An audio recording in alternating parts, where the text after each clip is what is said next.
Hello, everyone. Happy Monday. Hopefully, everybody had a great weekend. We have an awesome topic today, one that I would say most, not all, but most business owners tend to forget is that we have to build a business emergency fund because now it's getting more common for the families to build, one for the husband and wife, but for the companies, I don't have one. Let me put it out there. Let me be honest for once. Uh-oh. I'm just so today we have a great panel. We have Tori, our virtual assistant, and Marcy, our self leadership coach, and Christine from Intentional Enterprise. She's our expert on bookkeeping and business consulting. So she will be leading today's topic. Thank you, everyone, for being here. Quick question before we get started and we give Christine the floor. Anybody have any events coming up? Well, for those of you in the West Palm Beach area, July 31st, I'm hosting Create and Deliver Magnetic Presentations on State Road 7 in Wellington. If you want details, just let me know and I'll send you the Eventbrite invite so that you can register. Awesome. Thank you. Completely free. There we go. The best price ever. All right. So, Tori, any events, anything coming up? No events, but just always working on different things for clients and enjoying that. So if you have anything that you need from an administrative point of view done, give me a call. Sounds great. So, without further ado, Christine, the floor is yours, and be ready to take notes because we're going to learn a lot today. You know, I'm the money girl, right? I'm the money girl over here. So my job is to make sure that your business will be sustainable. And part of being sustainable is having an emergency fund. I know John has already said he does not have an emergency fund for his business, but do you guys have emergency funds, Tori or Marcy? I do. I kind of do. All It's right. set up, but it's not Good. where it should be. So I'm not as consistent as I should be with it. You know, I think our business emergency fund is just as difficult to start as our personal emergency fund, right? It's how do I find the leeway, the extra cash in my revenue or my income to just kind of put a little way aside in addition to putting away aside money for paying our taxes, right? How do we even begin to start the emergency fund? So that's what we want to talk about. We want to talk about the 7 steps to starting your emergency fund. And hopefully, this makes it easier for everyone and understandable and realize that folks, it is totally doable. It is absolutely doable. So one of the first things I want to say is determine what your needs are. What do you need an emergency? What do you need an emergency fund for? Possibly, in case of when your revenue decreases, you should have an emergency fund in place. If there's some software update you need, emergency fund can be used for that. Marcy thinks we should use it for marketing, but that's possible. I don't know. Maybe we can use it for marketing. It's an emergency. You need marketing. So there are a few things, listen, marketing should be what, like 30% of your budget or something like 32. that. It's probably an emergency, right? That Mhm. that's that's a bottom line item or part of your that should be part of your expenses. That shouldn't be something that's extra. You need to have a marketing plan. You need to contact John about that. So John can help you do that. Yes. But I can help you save for the marketing and teach you how to put some of that money away. They say the rule of thumb is 10% of your annual revenue is what you should put away for an emergency fund.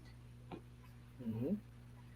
Tori, do you think you're in that realm? Do you put away close to 10%? I'm getting close to that.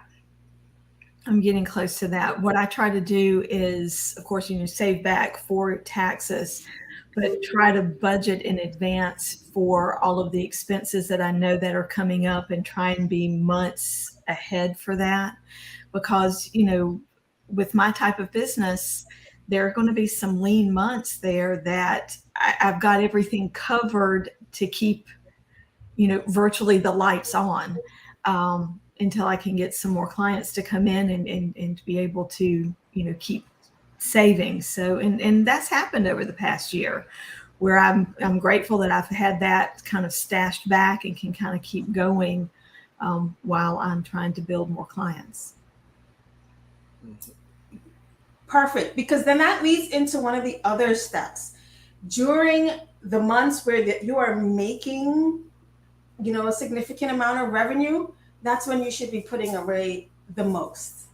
That's when you should really hone in on what it is, or have your number and then hone in on meeting that goal, because we're entrepreneurs, and as entrepreneurs we will have lean months, more lean months than some of us care to talk about.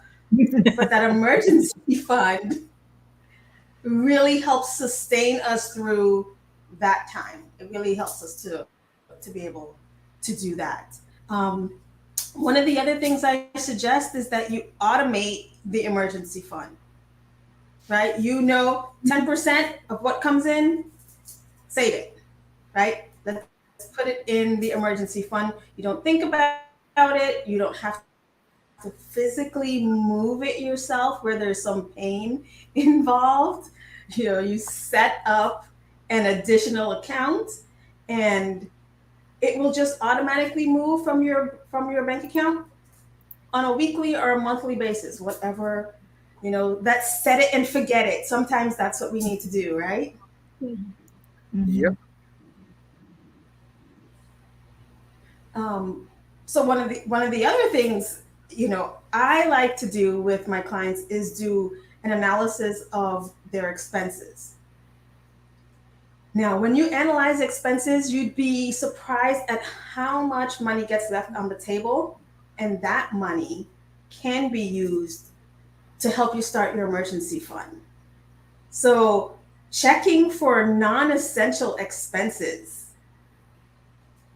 in your business, things that you're not using. Maybe the Zoom. Do we need the highest platform of Zoom? Does that make sense? Maybe we cut back on that expense, and then we use the difference to save, to create our emergency fund. I don't know if have any of you had an analysis done of your expenses? Of I the business. have. I have in the past, yeah. And one of the funny things for me is that every once in a while I just have to sit and look at all my statements because I forget all the things that I subscribe on a monthly basis. I really forget. And so after the analysis, I got into the habit of at least twice a quarter sitting with all my statements and looking and seeing, okay, what is an auto debit? What is a recurring payment? What is it that this money is going towards? And do I really still need it? Is it really something that I'm using or not? So I think that that's a very key thing to look at, is because automation is amazing, but the thing about automation is that out of sight, out of mind, right? Yes. So very often we end up forgetting about all the things that we have on automation.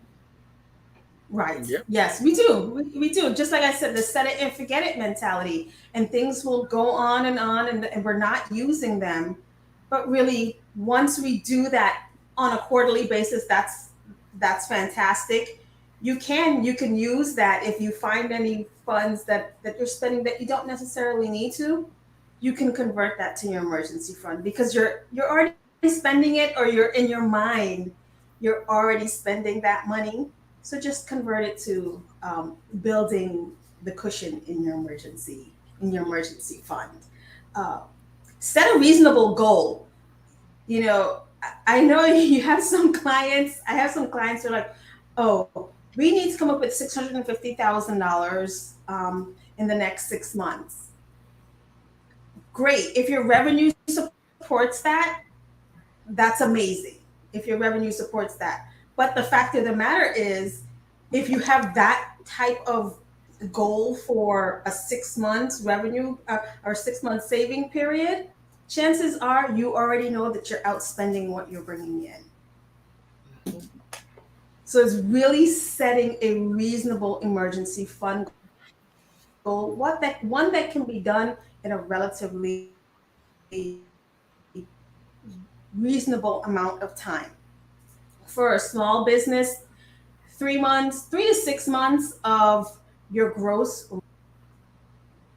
I lost you guys for a minute. So 3 to 6 months of your gross revenue, you should have that put aside. That's a reasonable amount, right? Because you know what you're bringing in, you know what you're spending, and that gives you a good idea of where your starting point should be. You should be able to carry your business for that amount of time. Mhm. And not only that, like you mentioned at the beginning, we as entrepreneurs, we're going to have more lean months. So you never know when something changes out of the blue, and that's it. You gotta really, really figure out where the money's gonna come from. And if you don't have like emergency fund, and I'm the worst one to speak about it because as I mentioned, I don't have it. And sometimes I get the credit card, the credit card friend, the plastic friend. But that's not what we want to do because credit cards will eat us Mm-hmm. out with interest. Right. And listen, your credit card isn't a bad thing, right? But your credit card is really to be used to extend your payment terms for cash flow purposes. And your emergency fund is not to be used on a regular for regular cash flow purposes. Your credit card can be used for regular cash flow purposes. It's Hmm. absolutely one of the best practices. It helps free up the cash in the bank. It maintains your bank. Your bank has a higher showing bank balance on a monthly basis, which in turn affects your credit. That's a whole different topic. But credit cards are great, and anyone who tells you it's not, because they don't know how to How to use they them handle they properly. don't handle credit well, right? They don't handle their Yeah. credit well. But your emergency fund really shouldn't be used for those one-off purchases. It really is for, listen, there's been a serious dip in the income and I need to pay my employees or my rent, and that is the best way to utilize your emergency funds. Yeah, because you want to pay those credit cards off every month. You don't want to carry a balance. No. So it won't be an emergency. Yeah, you don't want to carry a balance. If you've established your credit, you don't want to carry a big balance on your credit cards. Yeah. You don't want an So John, emergency tell me, fund what's for keeping emergency. you from starting your emergency fund? Which is To be honest, it's something that until you didn't bring it up, because for me, it's normal to have an emergency fund for me for the household. But for some reason, it didn't click to me to have one for the business because thank God so far, the times that I've run to that is a lean month or something like that, I always find quickly enough clients to fill in the gap, or something happens that miraculously just fills in the gap. But not everybody's as lucky or has that situation happening. yeah, because one of the things we don't want as an entrepreneur is that we're pulling from our personal funds, right? Because then not only is your business in trouble, then your home is in trouble too. And that's what a lot of us will do. The business is, oh, things are not going so well, and the first thing we do is make a capital contribution, an owner's contribution to our accounts to carry us along. uh, but that's really, again, those are one of the last resort things that we should be going to. With really proper intentional planning, we should be able to create an emergency fund with dollars at a time. A few dollars every single week, and it will build up. It definitely builds up over time. Mhm. Um, Actually, saying that reminds me of people that haven't read The Richest Man in Babylon. That's exactly what they teach you. 10%. 10%. That's all you need to start your future growth. to start. Mm-hmm. I think that's everybody. That's it's seed money, right? Mm-hmm. That's what I believe the Yes. 10% is. The 10% is seed money in most cultures and in religion and in just about everything. You have your 10% seed money and it's bound to grow. It's bound to grow Yes. from there. Because now you've taken care of it and you're a good steward of your money, Yes. right? One of the other things to remember is that you need to protect your business emergency fund. Now, this goes back to let's not go dipping into the emergency fund. You've taken the time to build your emergency fund, and a new piece of shiny equipment comes out. That's not emergency. Hmm. That's not where you want to take your. No, sorry, John. No camera, no computer. Look, men, we don't grow up. We just get bigger toys. Women too. Let's be clear about that, okay? I like a new piece. I love a new gadget. I love a fabulous new gadget, but that's not an emergency. That's an Okay. expense that we would plan for. We would plan for that expense. Now, if your copier machine breaks down, you may need to pull the money from your emergency fund in order Hmm. to cover that. Or your computer goes down. Yes, you may need to pull the money to cover that type of repair expense. And that's a good way to utilize it. But otherwise, nope, no shiny new equipment. Remind me to order everything on And my mannequin in last like tip 30 seconds. is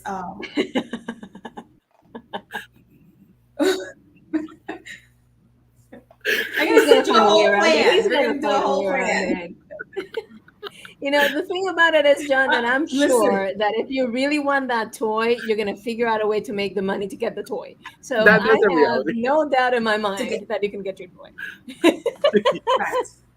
That is the reality of things. The things that we want for our business, the things that we need and can plan for our businesses or our personal life.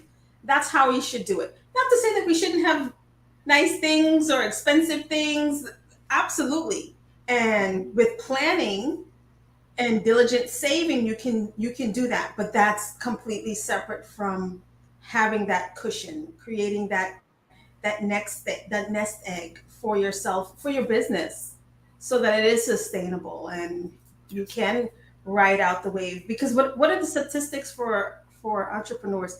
It takes us somewhere between 3 and 5 years 35 years. to build consistent revenue. Mm-hmm. And in that time, something has to help sustain the organization. And your emergency Yes. fund can do that for you. Emergency fund can do Mhm. that. Um, and as you grow, and even after you hit your target number, don't stop building your emergency fund. And that brings me to my question, because you Nope. started with protect your business emergency fund. How do we do that? I suggest, so there are, for example, I'll use QuickBooks for example. QuickBooks allows you to open up a separate bank account underneath their program within Okay. the QuickBooks, right? It's with the QuickBooks bank account. QuickBooks has a bank now. With the QuickBooks bank account, and they will sequester that money for you. And then you have to request it. So it's not readily Let available. me see. It Yes. will take 2 to 3 days to get the money to you. So that's one way to protect if you don't have good The self control. control. Because this is what it comes down to. Your emergency fund is about a level of self control for your business and being able to see that future. So it may mean opening a separate bank account at your bank where the money goes, and you may need another signer to get it. So you have to know yourself and understand what your limitations are and what safeguards you have. Mm-hmm. Yeah, what safeguards as an individual you may need to put in place to make sure that you are securing your emergency fund from yourself, right? Because that's what you're protecting it from. You're protecting it from yourself.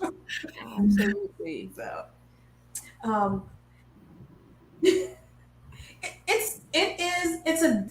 is a difficult process to know that you have the money and there are things that you want and say and still have enough discipline to say, okay, I'm just not going to touch it.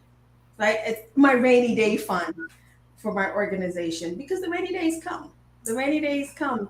Eh, for me personally, I like to see my nest egg grow. I know I have a reserve there, and that's another thing. Don't stop building your reserve because if you have more, then you can breathe a little bit easier. Again, if we close down for a week, as entrepreneurs, we take a week's vacation. A lot of times, we aren't generating money during that week, right? We need to be able to have some place to go. There's no PTO, there's no vacation time, there's no sick time, there's no disability pay, and that these are the things that our emergency fund allow us to have. They allow us to take a breath when we need to, and sometimes when we want to. Yeah, and that's just one of the things that we have to always keep in mind, because the whole reason why we got into entrepreneurship is because we want the freedom of not asking HR or your Right. boss. Because besides that, we're not that free. We work a lot more than most people. Oh yeah. Well, It's and I true. really do. It's true. I think having that peace of mind, it just it's so worth it. So that when you are putting away that 10% and you are growing your emergency fund, and once you've reached that number, and as you said, Christine, don't stop there. Just keep contributing to it. Keep doing that. Right. It just gives you such a sense of relief, accomplishment too, but just peace of mind where you can just lay your head on the pillow at night and just sleep and know, oh, something may happen, but I've got it covered. And you just to be able to have breathing room is phenomenal. Hmm. Yes, that wiggle room, and that's what it's for. It gives us the wiggle room that we need sometimes, and in emergencies, and when we want to take a vacation. That's what it is. You said it perfectly, Tori. Setting up your business cash reserve fund provides you a peace of mind. Mhm. Hmm. It will help you sleep better at nights. That you know that you have this money set aside to handle the emergencies that will come. It's never a matter of if they will come. The emergencies always come. And having a little bit of money set aside really, really offers that peace of mind at the end of the day. Mhm. Yeah, it really does because as you said, Yeah. earlier, being an entrepreneur, it usually takes 3 to 5 years before we're really established and have that steady stream of clients and revenue coming in. And for me, I'm at the 2.5 year mark. So I'm like, okay, if something happens, I can get to that 3 year mark. And I'll be honest with you, at the end of last year, you know, I, one of my biggest clients decided to retire. That was a huge hit. And so I did the self analysis and looking at everything. Okay, where can I tighten the belt even further? And if I had not had that emergency fund sitting there to help me get through a couple of those months, as an entrepreneur, I probably would have, and a newer entrepreneur at that, I would have said, oh, I can't do this. But I had enough saved up where I could just ride the wave. And now I'm at a point to where I've got plenty of clients. I'd love more. So if you need more help, hey, call me. But it really was. It gave me that peace of mind where I could keep going and not be so concerned and afraid. So highly recommend it. Listen to what Christina's saying. Save up for that emergency fund. Put even if you can't do 10%, do whatever amount you can. It will build up. Hmm.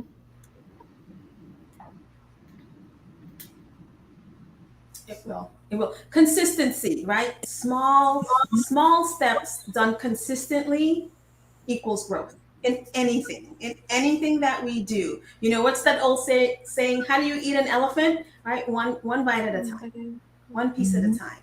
And the same thing applies for your emergency fund. You know, if it's $20 or $25 a week that you can put away, and sometimes it's easier to put it away on a weekly basis because it's smaller, right? And it may mean that okay, that I skip 1 or 2 cups of coffee at Starbucks, and that's how we have to look at it. And not to say not that we're asking people to deprive themselves, but the $20 a week over the 6 month period, it absolutely adds up, and it can be significant. Mhm. Even if you're just putting it in an envelope somewhere, you know, until you can open a bank account. You know, it's that changing of the mindset that will help propel you forward when you're trying to save or anything to do with finances. You know, you change your mindset about your finances. Hmm. Absolutely. Now, Christine, if somebody comes to you and So says, okay, everything you're saying sounds awesome and amazing, everything sounds great, but I really have no clue where I'm going to pull this from, where I'm going to get started, how this is going to work, what would be the first thing you would do to help them start moving forward?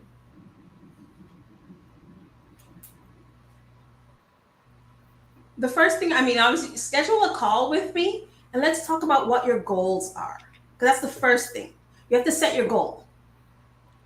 And until we know what the end, what we want from the end, you know, reverse engineer that. So what is your end Mhm. goal? And then we look at everything else going backwards. And I ask the hard questions. Okay, what is your revenue? What are your expenses? And yes, the networking events that you pay for, um, the lunches you have with people, all of those are part of your expenses, and you may not even realize that. You know, for me, it's these pretty sticky pads and things like that we buy for the office.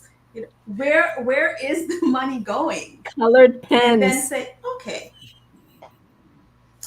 I would be so ashamed to show you what is in my drawer, okay? Because I only like to use a certain pen when I write. So, and it costs money, and you have to, you know, do you need a 24 pack, or can you be happy with the one pen and save the rest of the money? And it seems so insignificant that people are like, oh, it's only $5, but it's the $5 every day for a week that you can save to help create your emergency fund. So know what the Hmm. goal is, and then we work our way backwards. And we're not going to make it painful, because anything painful is not sustainable, Hmm. but it needs to be significant enough to understand the importance. Yeah. Nice. Mhm. I'll say emergency in regards to emergency funds. Um, Before I started my business, one of the things I did do was plan for an exit at some point. I didn't know if I was ever going to exit my corporate job, but I felt that maybe I might. And in the event that I wanted to, I better be prepared for that. And I planned and I created an emergency fund, and it took me 10 years. No lie. From the first time I thought, maybe I may want to work in corporate for another, 40 years. But in the event that I don't, I want to have something put aside. And it took me 10 years to hit my goal number. So when my leap of faith came, I was like, okay, it will be okay for now.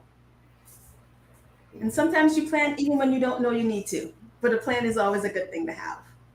Yes. Absolutely. Yeah. So I'll just recap the steps real quickly before we head out. And so determine what your needs are. Set reasonable emergency fund goals. Save consistently to build your cash reserve fund. Automate your business emergency fund savings. When business is good, put more in.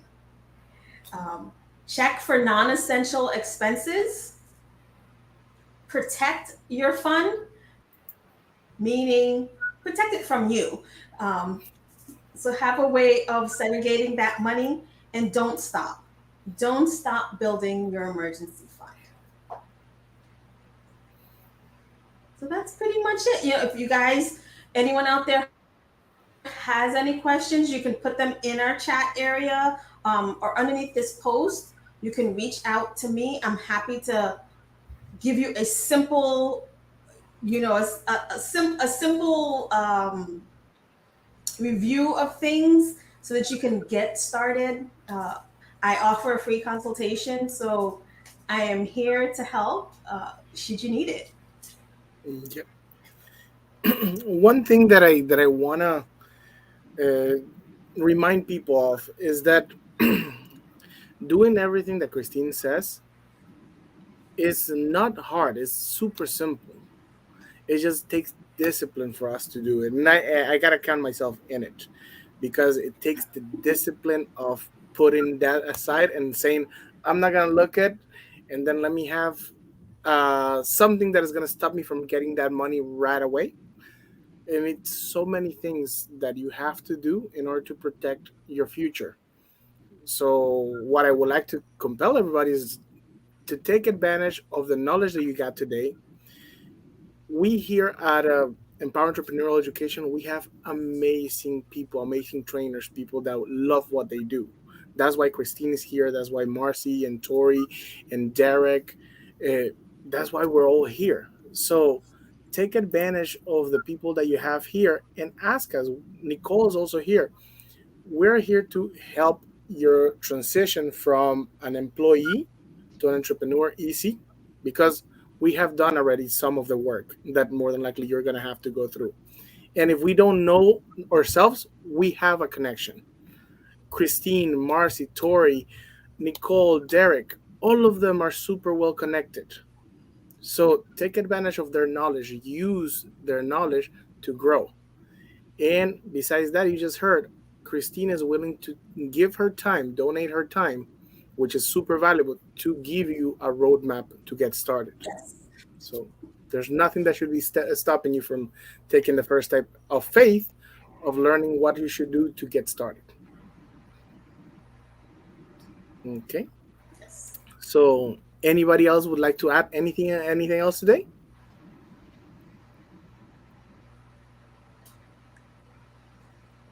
Going once, going twice. I just want to say, I'll say this.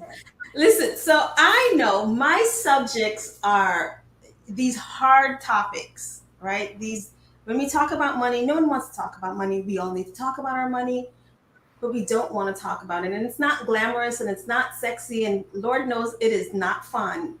But these are some really um, essential. They're essential for growth. They're essential for us to be sustainable as businesses. And we have to know our numbers as a business, as a business owner. We are business owners. We determine the trajectory of our business. And these hard to talk about subjects and not so glamorous things are all the things that will sustain us.